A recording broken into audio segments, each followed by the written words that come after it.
Buenas noches, el día de hoy les voy a presentar sobre el tema del Holocausto y los grandes dictadores que hubieron dentro de la Segunda Guerra Mundial, sobre 1939 a 1945 y la contemporaneidad que existió dentro de la humanidad y los desastres que se fueron pasando. El primero y el principal fue Adolfo Hitler, que fue el pionero que destapó estos paradigmas dentro de la Segunda Guerra Mundial. Su fecha de nacimiento fue el 20 de abril de 1889. Fue compatriota dentro de la Primera Guerra Mundial. Es por ello de ahí que viene el surgimiento del por qué odio a los judíos y a los polacos, ya que en la Primera Guerra Mundial pierde Alemania contra la Asociación Polaca y llegan a ser distribuidos por los judíos. Es por ello que les tiene el rencor, por decirlo así, de que formaron parte de su derrota y no fueron paradigmas para el crecimiento alemán. Su carrera militar muy rápido es cabo de infantería y participó en la Primera Guerra Mundial, como les menciono. Su obra destacada fue Mi lucha. Fue un libro que escribió cuando acabó la Primera Guerra Mundial. Se postuló para una candidatura. Los alemanes dijeron que no, como le vieron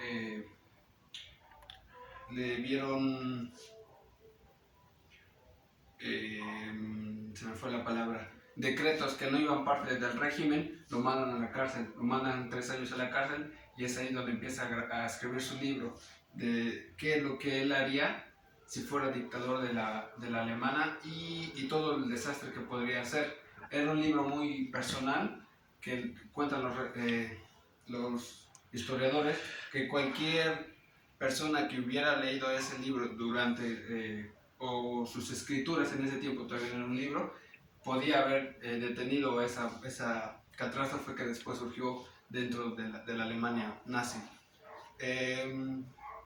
Sus cargos como Führer: fue presidente alemán del 2 de agosto del 34 al 30 de abril del 45, que fue cuando se mató. Igual la fecha de nacimiento. Aquí está Hitler, ya como paradigma alemán, como un dictador de la nazi. Bueno, este es Adolfo Hitler con Benito Mussolini. Benito Mussolini era otro dictador italiano que igual era régimen, o dentro de la Segunda Guerra Mundial se alió a Hitler por los contrastes o los acuerdos que ellos llegaron a tener, donde decía Benito Mussolini que mientras él no atacara al pueblo italiano, daría todo o le daría todo el régimen a Hitler para que llevaran una contraparte. Muchos italianos en ese tiempo se dividió porque pensaban que era un vendedor de la patria, que no daba al régimen a respetar dentro de la fuerza italiana, y se vendió ante el poder y los insumos del negocio. Entonces fueron muy buenos aliados. Después terminó muy mal, después lo veremos. Aquí vemos el gueto de Varsovia. El gueto de Varsovia, Varsovia es la ciudad más importante en Polonia porque es el lugar donde están más judíos. Es la ciudad más grande dentro de los candidaturos dentro de Polonia.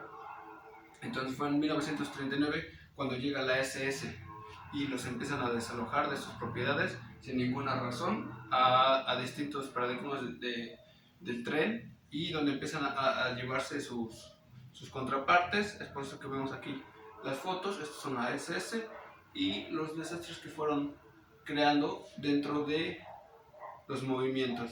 Se les decía que se llevaran sus maletas, sus propiedades más importantes, porque los iban a transportar a otra ciudad, ya que esta sería bombardeada, lo cual nunca fue cierto, y los empezaban a llevar a los campos de concentración. Ahora vamos a revisar los 5 campos de exterminio. Existieron campos de exterminio y campos de concentración. ¿Cuál es la diferencia? En los campos de concentración alojaban a gente judía, polaca, diputados, políticos corruptos, ya sea alemanes o de cualquier nacionalidad, donde el campo de concentración, gente que no les funcionaba, los mataban.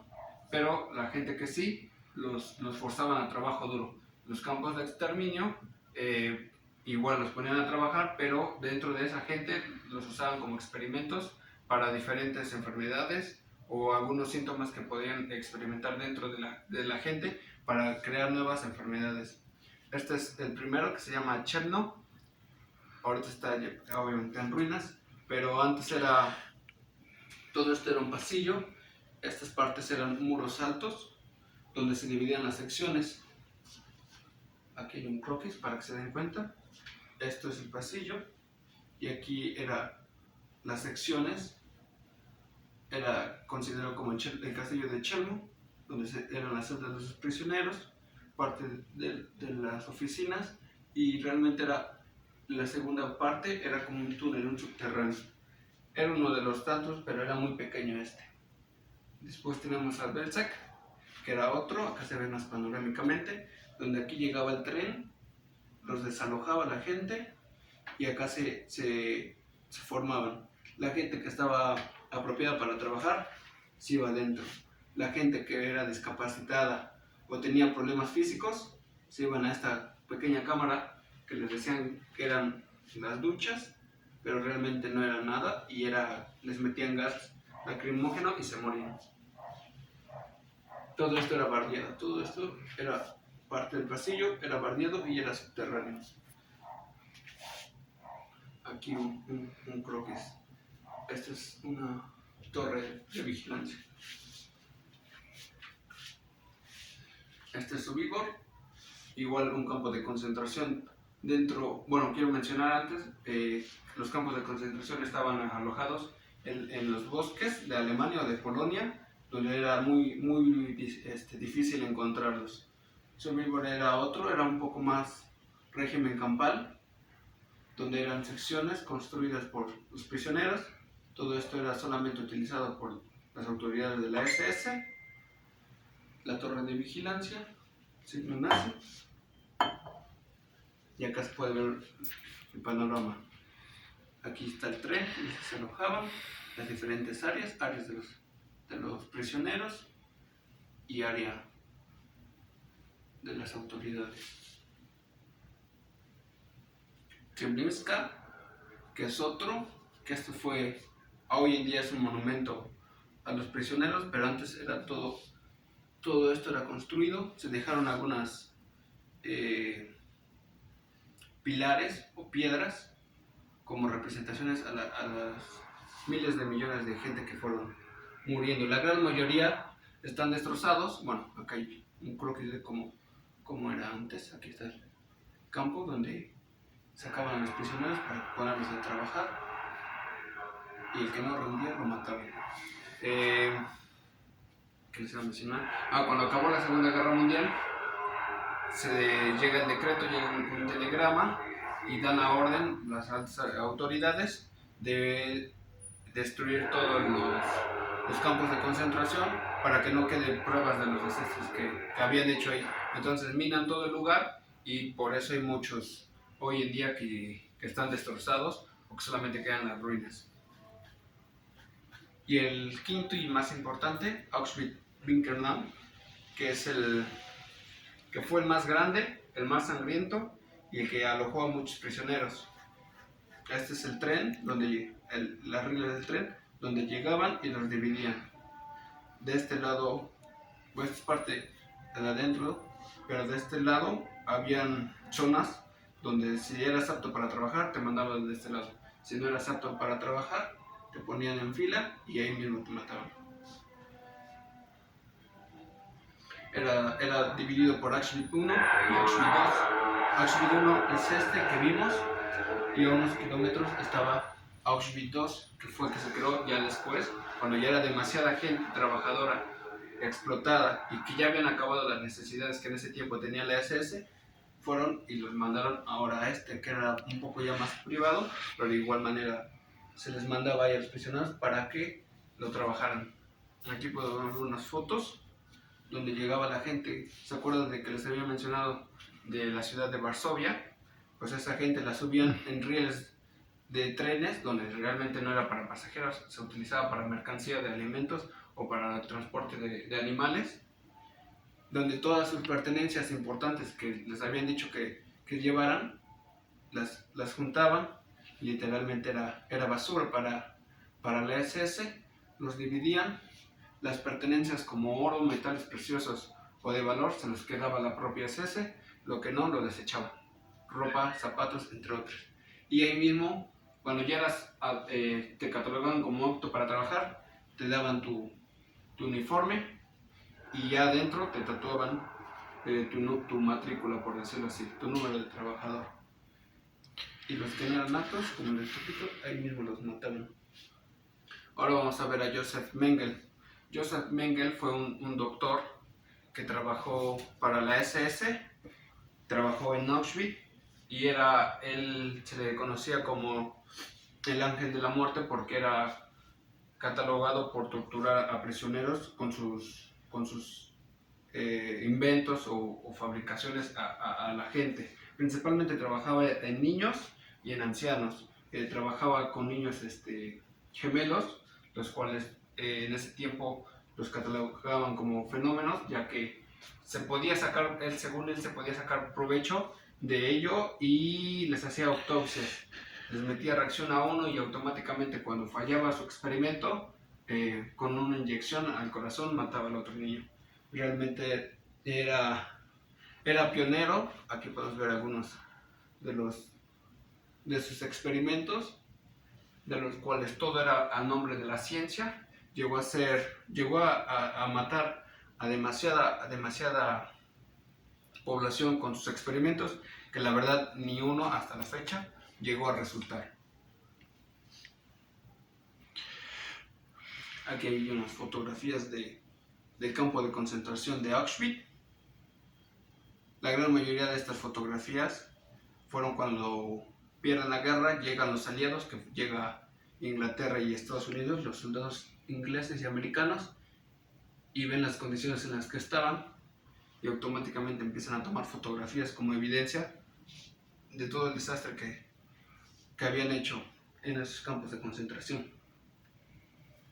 Aquí podemos ver más las situaciones en que se encontraban, muchos ya muertos. Acá se llega a ver muy poco, que aquí está el tanque inglés o americano, los soldados, y pidiendo ayuda. Este Shiroishi es otro demente que trató de igual manera, pero del lado japonés. Como Alemania, Italia y Japón eran aliados dentro de la Segunda Guerra Mundial, hizo lo mismo pero con los rusos. Los rusos puso a prueba a humanos con armas químicas. Él no era como Joseph Mengele. Joseph Mengele era más experimentos, ponía, no sé, quitaba una oreja para transportarla, hizo el transporte de cerebro a cerebro, lo cual no resultaba. Él hacía más armas químicas, donde inyectaba a personas gangrena, tumores, para ver sus reacciones. Llegó a hacer experimentos en Japón cuando eran grados de -30. Llegaba a poner a gente esclavizada, los amarraba, les echaba agua fría y los dejaba a la intemperie, para que después los entrara al laboratorio, y ahí mismo les empezaba a echar agua caliente para ver cómo reaccionaba la piel humana, el músculo, ante los cambios climáticos drásticos, de los cuales pues obviamente la piel se deformaba, se hacía como goma por los cambios, y no llegaba a involucrarse tanto. Esta es la unidad 731, que fue su unidad, que fue una de las muy escondidas dentro de las asociaciones. Aquí se puede ver que fue a la mitad de la nada, construida todo por él. Era apoyado por el gobierno japonés porque lo consideraban como un acto de la medicina, lo cual no era eso, no tenía los valores éticos. Aquí podemos ver algunos experimentos que llegaba a hacer con niños. Les implementaba gas tóxico dentro de la boca, y hacía para ver qué reacción tenían, y de acuerdo a sus curas se las aplicaba. Si no funcionaba, era desechada, era desechado el niño o la persona y desechaba su idea. Bueno, la muerte de Benito Mussolini, no sé si recuerdan, cuando era el dictador italiano, murió el 28 de abril de 1945. Después de tanto tiempo se fue escondiendo, el pueblo italiano lo encontró, los grandes regímenes, cuando Alemania pierde la Segunda Guerra Mundial, los grandes regímenes italianos encuentran a Mussolini y primero lo golpean, lo dejan deforme de la cara y lo cuelgan. Él es Benito Mussolini, ella en ese tiempo era su amante y estos eran regímenes de Benito Mussolini. Lo cuelgan en una plaza italiana para que toda la gente italiana lo fuera a ver como el que se vendió a la patria quedaba. La muerte de Adolf Hitler, se dice que murió el 30 de abril de 1945 cuando las tropas se dan por retiradas. Rusia y Estados Unidos ya no da para más. Se dice que ahí mismo en su búnker se da un tiro en la cabeza y muere. Otras teorías dicen que no, que escapó, que se fue para Argentina y de ahí murió por causas naturales, que yo me quedo más por la teoría del balazo. Si ustedes buscan en internet la muerte de Adolf Hitler, es muy raro que se encuentren fotografías o la escena del crimen, entonces por eso está esa controversia de que si realmente murió en esa fecha o lo trataron de esconder más que nada. Bueno, la muerte de Shiro Ishii es el japonés que les dije que hace sus experimentos, murió hasta el 9 de octubre de 1959. Después de la Segunda Guerra Mundial, los americanos lo agarraron y según se dice que tenía experimentos o tenía plagas o bacterias que podía haber acabado con la humanidad hasta 2 veces. Los regímenes americanos le dijeron que le daban una recompensa económicamente siempre y cuando les diera el acceso a esas bacterias o plagas que él había creado para que no se impartiera por todo el mundo, porque ese era su plan, hacer esas bacterias e impartirlas por todo el mundo. Eran impartidas en los piojos y aventaban desde los aviones cajas de jarrones. A la hora que se reventaba el jarrón, soltaban los piojos que traían las bacterias y se les incrustaban a las personas para que después tuvieran las enfermedades que él había creado. Aceptó y tuvo por eso libertad condicional, lo que a mí se me hace una verdadera irresponsabilidad de parte del ejército inglés. Murió por un tumor en la cabeza. Y cerramos con Joseph Mengele, que fue el que hacía los experimentos. Se dice que murió el 7 de febrero de 1979, de lo cual se dice que también escapó, también se fue para Brasil, donde después no daban con él hasta en los años de 1950 era el hombre más buscado por parte del mundo, ya que de las miles de millones de muertes que él había ocasionado, no se daba con él. Después, en junio de 1985, se da una noticia mundial donde se encuentran los restos de él. Su esposa y sus hijos no daban decreto con él, decían que había muerto en las explosiones de los campos de concentración. Después va otra persona cercana a la familia y dicen que habían encontrado los restos humanos, no sabían si eran de ellos. Es por eso que contactan a los mejores personas encargadas de diagnosticar el cuerpo. Es por ello que empiezan a sacar cada parte de su cuerpo el ADN para ver si coincidía. El análisis de ADN fue hasta 1992 y hasta 1992 fue confirmado que realmente sí él era. Entonces en el 79 lo dan una teoría que posiblemente es y hasta el 92 lo llegan a confirmar. Y así cerramos con la presentación del día de hoy. Espero les haya gustado. Eso fue parte un poco de la pequeña historia de la Segunda Guerra Mundial y los pioneros más importantes y más villanos dentro de la Segunda Guerra Mundial. Gracias.